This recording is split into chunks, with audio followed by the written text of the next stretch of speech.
Hello everyone, I'm Rektech, and welcome to the second episode of what I'll call Rektech. So you might be asking yourself, where's the first episode? Well, I consider that 5 problems with water cooling video as the first episode. I don't know really what to call these videos now, these tech videos, so I'm just gonna call them Rektech. Rektech. So let's just get into our second episode, which is the problem with CPU prices, specifically Intel CPU prices. So for anyone that doesn't know, I've been planning on building a PC for a while, and by planning, I mean planning. PCPartPicker, link in the description below if you guys want to check out some of my build guides, by the way. Anyway, so I've been looking at some parts. My favorite website to use, Micro Center. Link in the description once again for anyone that was wondering. And I will say on Micro Center, looking at some processors, thinking which one would be great for my build. But then I noticed something. Here, let me show you.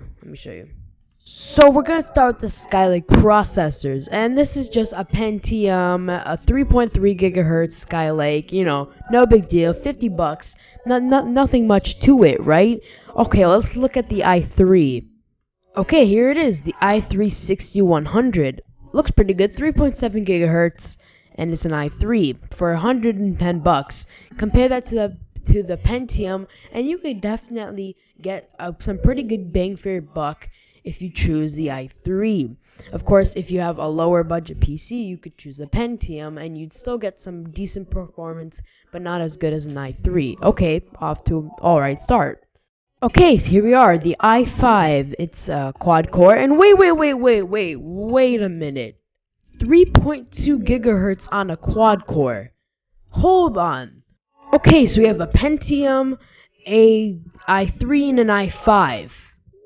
Okay, so a Pentium has 0.1 gigahertz more than the i5, and that's a dual core for about $60. What? And the i3 has a, what's this? 3.7 gigahertz? Are you kidding me? That's a 0.5 gigahertz better than the i5, but the i5 costs about almost $100 more. What?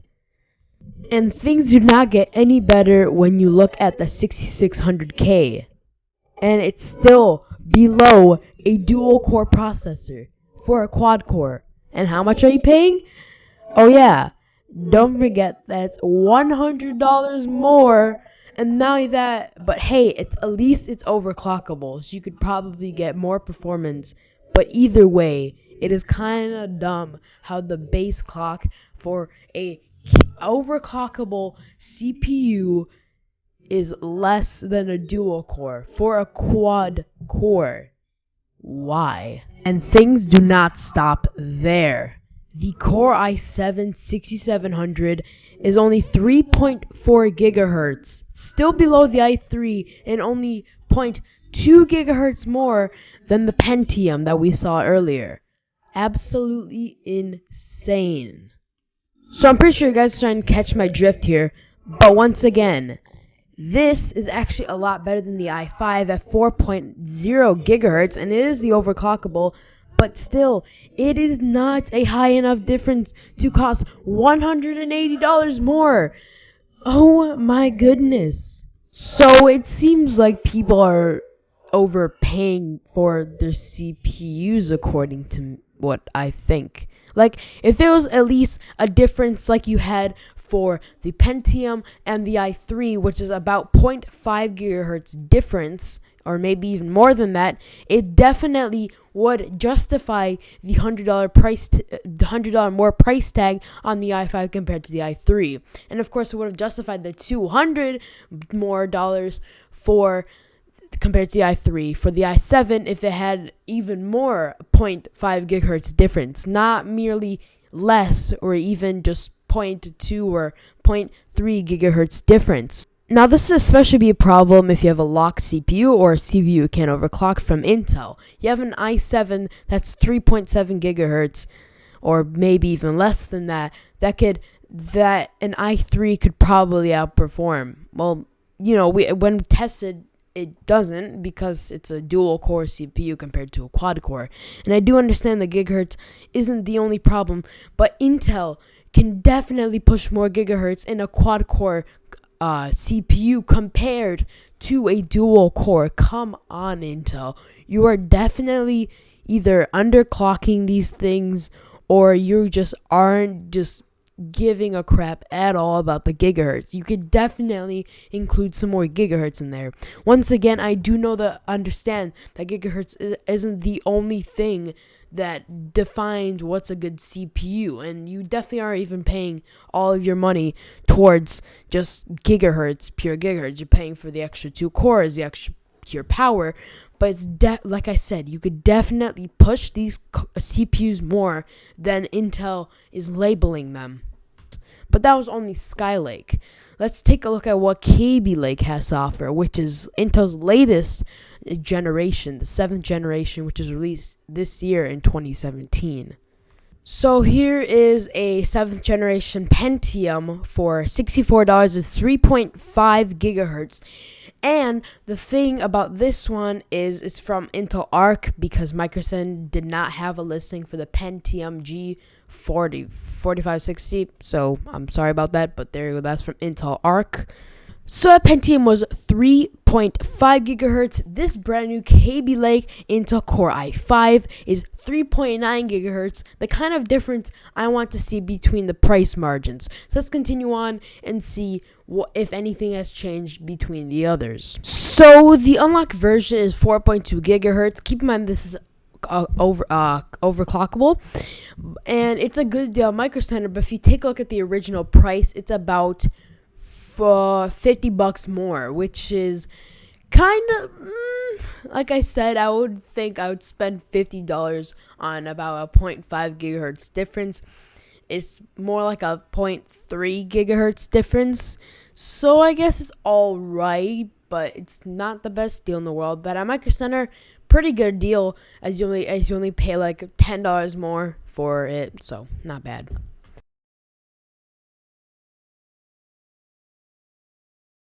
So compare that to an i5 and you get 3.4 gigahertz. That is lower than the Pentium once again. And keep in mind, the i3s are still dual core processors and the i5 is still a quad core. What is going on, Intel?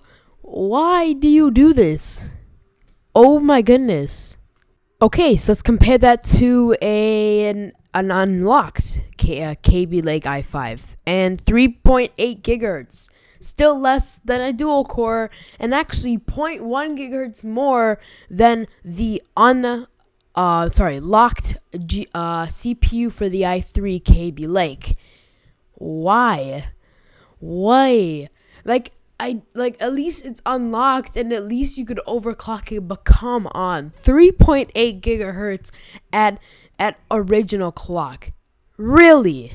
Okay, so next up is the 7700K, the 7700, and of course, our i3. The 7700 has 3.6 gigahertz, still less than a dual core. And not that, but it's locked too. You can't even overclock it. At least the Kaby Lake i7 that's unlocked at least has the same amount of gigahertz as the i3.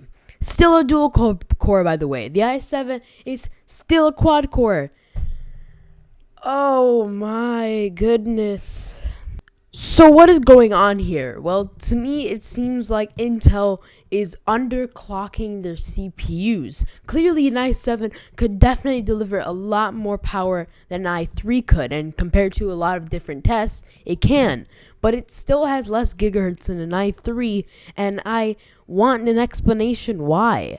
I would think that a CPU with 2 more cores, or maybe even 4 more cores than a dual core, would at least have more gigahertz. And by the way, I'm talking about the i7 locked and the i3 unlocked. absolutely insane how crazy it is to imagine that a dual core has as much gigahertz as an unlocked i7, which is a quad core. Wow. I honestly generally think that Intel is purposefully underclocking their CPUs. But, what do I know? I mean, there could be a lot of different tests that completely prove my point wrong, that, hey, these CPUs are good with these kind of gigahertz and that they don't need to have a shown proof that they need more gigahertz. I've seen every single person that has gone and unlocked i7 to have overclocking it up to more than 4 gigahertz, up to at least 4.5, maybe even 4.3 gigahertz. I would definitely think an i7 could do more performance and still keep some temperatures under control. But what do I know? You might as well just get Ryzen if you're gonna spend this much money on less gigahertz. This would bring us to our next episode. And I'll see you guys next week with our next episode. Thank you so much for watching. I hope you guys enjoyed the second episode of Rektech. Once again, this is my first time ever only doing tech videos on my channel. Once again, for those of you wondering, gaming videos have moved to twitch.tv/Orkisha102 instead of being on Orkisha102. As you can see now, they are clearly focused on Rektech episodes for like forever, until I stop. So yeah, I hope you guys enjoyed this. Over here is the last Rektech video, episode, episode 1. And if you guys really truly enjoy this, be sure to leave a like, comment, subscribe, and I'll see you guys next one. Peace out.